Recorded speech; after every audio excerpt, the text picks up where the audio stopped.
Very good morning to all of you. Welcome back again in GD classes. आप सबका मेरे YouTube channel में फिर से एक बार स्वागत है। और अगर आपने मेरा चैनल अभी तक नहीं सब्सक्राइब किया, आप मेरे चैनल में नए हैं तो प्लीज़ अगर आपको ये वीडियो पसंद आए तो जरूर सब्सक्राइब कीजिएगा। आज मैं आपके लिए लेकर आया हूं आपका सबसे फेवरेट टॉपिक। वो आपका सबसे फेवरेट टॉपिक क्या है? That is how to prepare for UPSC interview. IAS के इंटरव्यू के लिए तैयारी कैसे की जाए, आप सबके लिए सबसे फेवरेट टॉपिक होता है। लेकिन उसके पहले आपको प्रीलिम्स क्वालिफाई करना होता है, मेंस क्वालिफाई करना होता है, और इन सभी को क्वालिफाई करने के लिए आप इंटरव्यू राउंड तक पहुंचते हैं।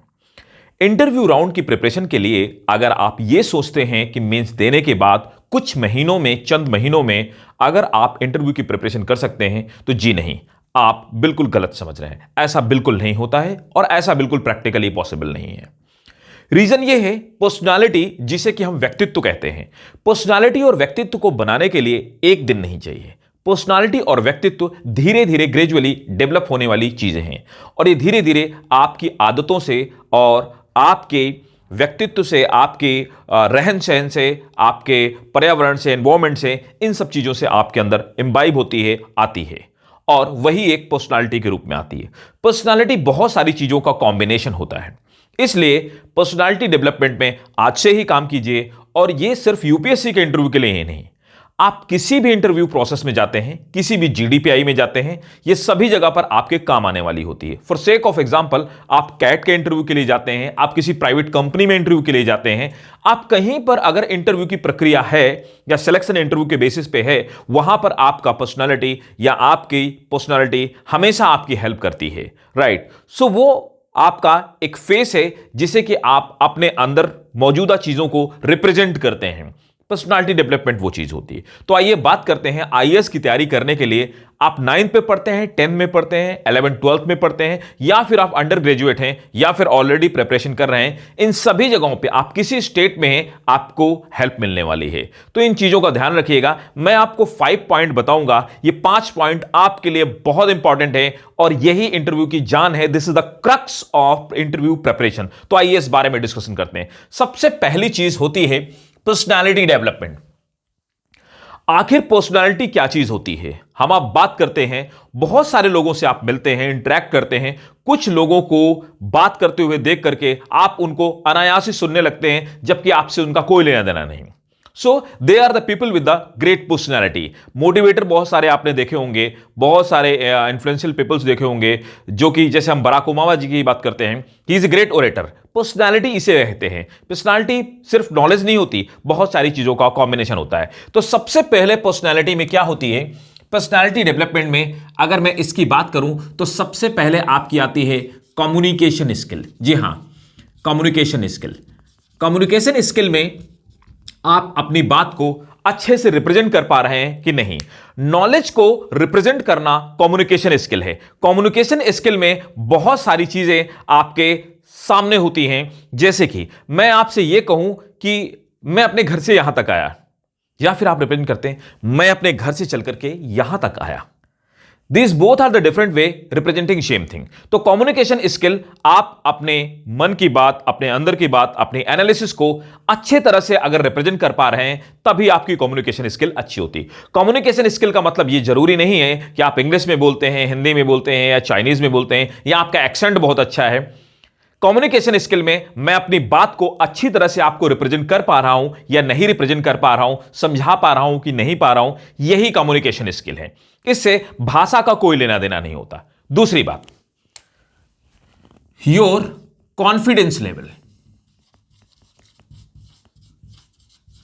जब आप किसी बात को कहते हैं तो आपका कॉन्फिडेंस जो होता है वो कितना स्ट्रांग है, आप अपनी बात को कितने स्ट्रांगली विद ड्यू कॉन्फिडेंट कह सकते हैं। आप आई कांटेक्ट मिला करके अगर किसी बात को कॉन्फिडेंटली कहते हैं तो आपकी बात का प्रभाव अलग होता है। तीसरी बात आती है आपकी प्रेजेंटेबिलिटी। अब आप सोच रहे होंगे प्रेजेंटेबिलिटी का मतलब मैंने अपनी बात आपको कह दी तो मैं प्रेजेंटेबल हूं। जी नहीं, प्रेजेंटेबिलिटी का मतलब यह होता है पहली बात पहले आनी चाहिए और बाद वाली बात बाद में आनी चाहिए। फॉर सेक ऑफ एग्जांपल मैं आपको यह बताने वाला हूं कि इंटरव्यू की प्रिपरेशन कैसे की जाए।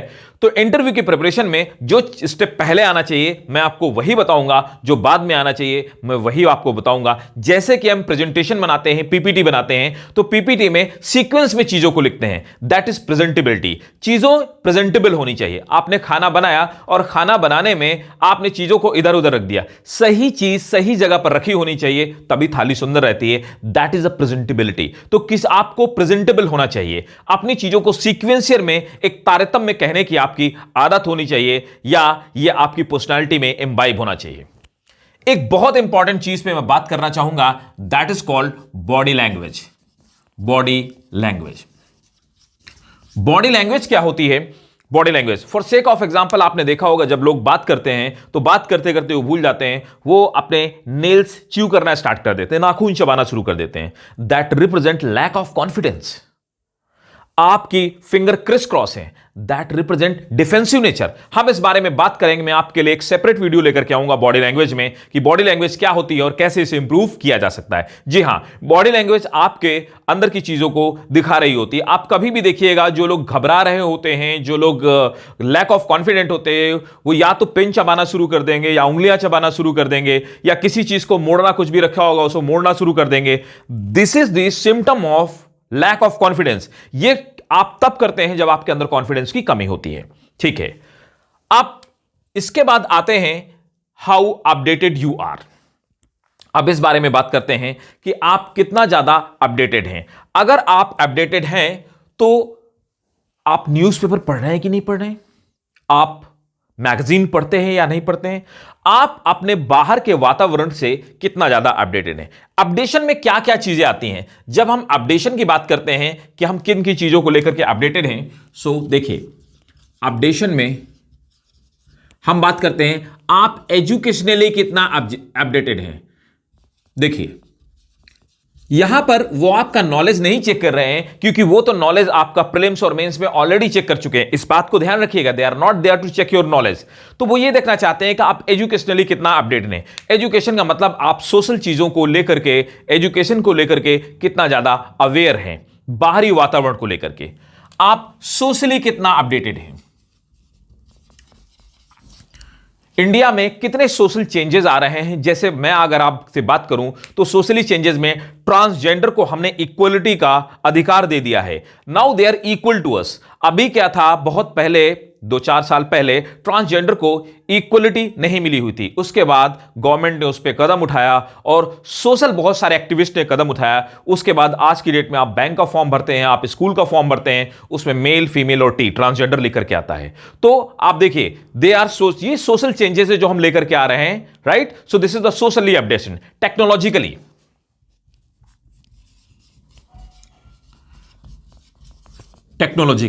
तो टेक्नोलॉजिकली अगर हम बात करते हैं, अभी बहुत सारी टेक्नोलॉजी आ चुकी हैं, जो कि फॉर सेक ऑफ एग्जांपल अभी हम ये बात कर रहे हैं कि क्राइम में जो लोग अभी दिस इज द रिसेंट, तो अगर हम बात करें टेक्नोलॉजी की, तो बहुत सारे सोशल क्राइम्स हो रहे हैं, फीमेल्स को लेकर के क्राइम हो रहे हैं। तो ये जितने सारे क्राइम्स हो रहे हैं, इन क्राइम को चेक करने के लिए अब आप के सर्च बिहेवियर को, आप क्या क्या चीजें अपने मोबाइल में सर्च करते हैं, वेबसाइट में सर्च करते हैं, अपने लैपटॉप में सर्च करते हैं, अपने डेस्कटॉप में सर्च करते हैं, कितना फ्रीक्वेंटली सर्च करते हैं, तो आपके सर्च बिहेवियर को एनालिसिस किया जाएगा। That is the technology. तो आपको टेक्नोलॉजिकली अपडेटेड होना है, क्योंकि आप ब्यूरोक्रेट होने वाले हैं, आपको क्राइम रोकने में सहयोग देना होगा गवर्नमेंट को, तो आपको टेक्नोलॉजिकली अपडेटेड होना चाहिए, राइट। क्रिमिनल से ज्यादा आपको टेक्नोलॉजिकली अपडेटेड होना चाहिए। अब आते हैं एनवायरमेंटल अवेयरनेस। एनवायरमेंटल अवेयरनेस, देखिए, बहुत इंपॉर्टेंट चीज है। आज की डेट में यूपीएससी बहुत इसमें एम्फेसिस कर रही है एनवायरमेंटल अवेयरनेस में। अभी मैं देख पा रहा था कि बुंदेलखंड की एक लड़की ने सूखे में, वो that is a dry area of UP और बैकवर्डेड एरिया है यूपी का, उसमें सूखे से अपने एरिया को बाहर निकालने के लिए कैसे वो प्लांटेशन पे वर्क कर रही हैं और किस तरह से उन्होंने एक अच्छा काम किया। That is the environmental updation. और बहुत सारे लोग हैं जो एनवायरमेंट को प्रोटेक्ट करने के लिए डिफरेंट डिफरेंट कदम उठाते हैं, राइट। सो आपको एनवायरमेंटली अवेयर होना चाहिए कि कैसे कैसे हमारा एनवायरमेंट चेंज हो रहा है और उसको अपडेट करने के लिए क्या क्या छोटे छोटे कदम उठाए जा सकते हैं, जिससे कि हम अपने एनवायरमेंट को और बेहतर बना पाए, right. Your decision making capability या एनालिटिकल कैपेबिलिटी, आप कैसे डिसीजन लेते हैं और आपकी एनालिटिकल कैपेबिलिटी किस तरह की है। इसमें बहुत सारी चीजें होती हैं।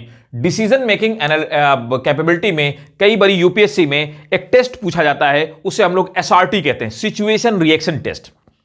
सिचुएशन रिएक्शन टेस्ट क्या होता है, आप बैठे हुए थे, आपसे डिस्कशन चल रहा है, अचानक से आपसे पूछा या आप उठ करके चलने लगे और पूछा कि अच्छा आप एक बात बताएं, आप ब्यूरोक्रेट बनने के बाद आप डावरी लेंगे कि नहीं लेंगे। आपने बोला हां लेंगे या नहीं लेंगे। तो अचानक से सडनली आपसे कोई क्वेश्चन पूछा जाता है, ये हमारे रिफ्लेक्स एक्शंस होते हैं, ये हमारी अंदर की बात को तुरंत के तुरंत रिप्रेजेंट कर देते हैं।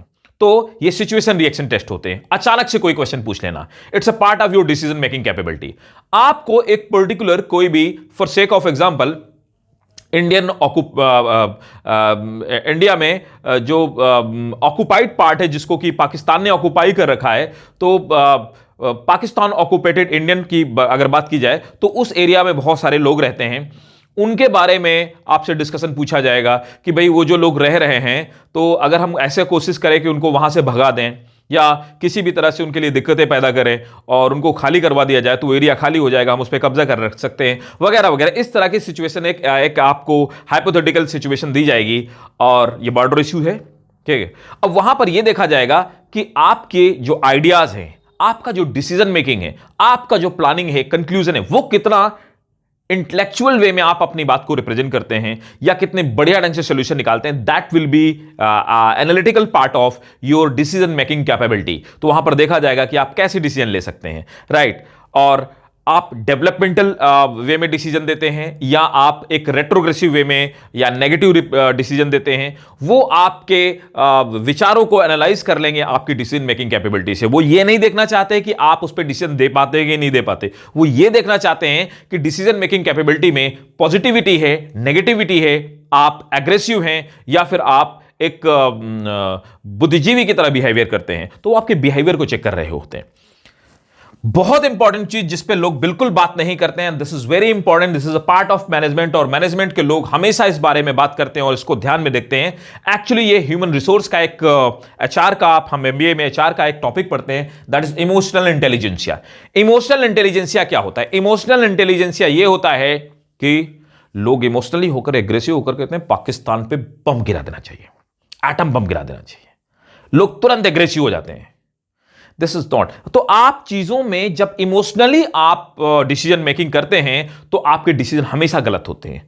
बहुत खुश होकर के डिसीजन लेना और बहुत गुस्से में डिसीजन लेना, दोनों ही गलत होते हैं। इमोशनल इंटेलिजेंसिया वो होती है जिसमें कि हम चीजों से इमोशनली अटैच नहीं होते हैं, बल्कि एक बुद्धिजीवी की तरह एक न्यूट्रल होकर के डिसीजन देखते हैं। और एक ब्यूरोक्रेट के लिए इमोशनल इंटेलिजेंट होना बहुत जरूरी है, राइट। सो इमोशनल इंटेलिजेंसिया में भी कभी हम लोग बात करेंगे, एक वीडियो अलग से बनाएंगे जिसमें पर्सनालिटी डेवलपमेंट और इमोशनल इंटेलिजेंसिया में दो चीज डिस्क्राइब करूंगा। तो इमोशनल इंटेलिजेंसिया का यह मतलब है कि आपका डिस्कशन, आपका जो डिसीजन होना चाहिए, वो उसमें आपके इमोशंस का प्रभाव नहीं होना चाहिए।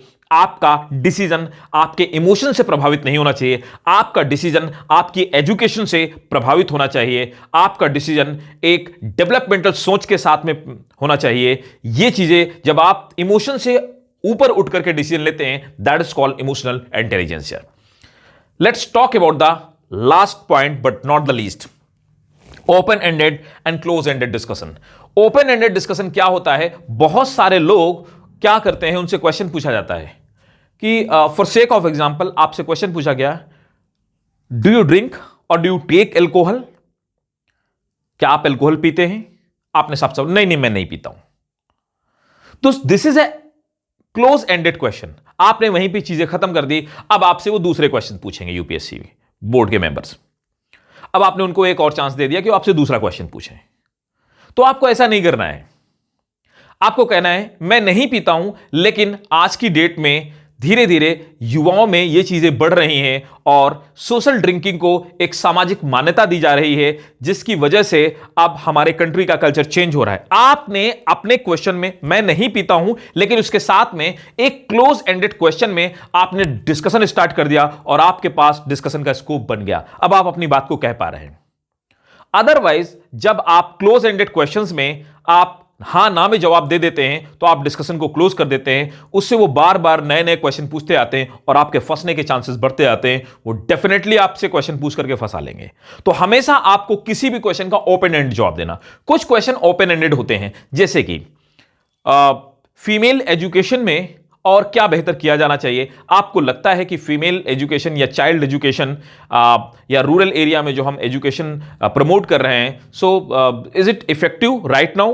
क्या ये अभी प्रभावशाली प्रोग्राम है या इसमें कुछ और करने की जरूरत है? ये एक ओपन एंडेड क्वेश्चन था। आपके पास डिस्कशन के लिए ample of space is provided over there, right. लेकिन क्लोज एंडेड क्वेश्चन में आपको सावधान रहना है। जब वो आपसे कोई क्वेश्चन पूछते हैं तो आपको एक मौका देते हैं कि आप अपनी बात को कह पाएं और आप अपने एरिया में ही बात करें। अदरवाइज अगर उन्होंने ऐसा कोई क्वेश्चन पूछ लिया जो आपका एरिया ऑफ इंटरेस्ट नहीं है तो आप फंस जाएंगे और आप वहीं पर स्टॉप हो जाएंगे और आपके मार्क्स कट जाएंगे, राइट। सो होप कि मैंने आपके जितने सारी जिज्ञासाएं थी, जितने सारी क्वेरीज थी, उन सभी को मैंने एड्रेस कर दिया। अगर आपको अभी भी लगता है कि इंटरव्यू के लिए कुछ आपको और जानना है तो प्लीज आप मुझे कमेंट बॉक्स में कमेंट कीजिए और पूछिए। मैं आपके क्वेश्चन का एज यूजुअल जैसे जवाब देता हूं जरूर जवाब दूंगा। Thank you ladies and gentleman.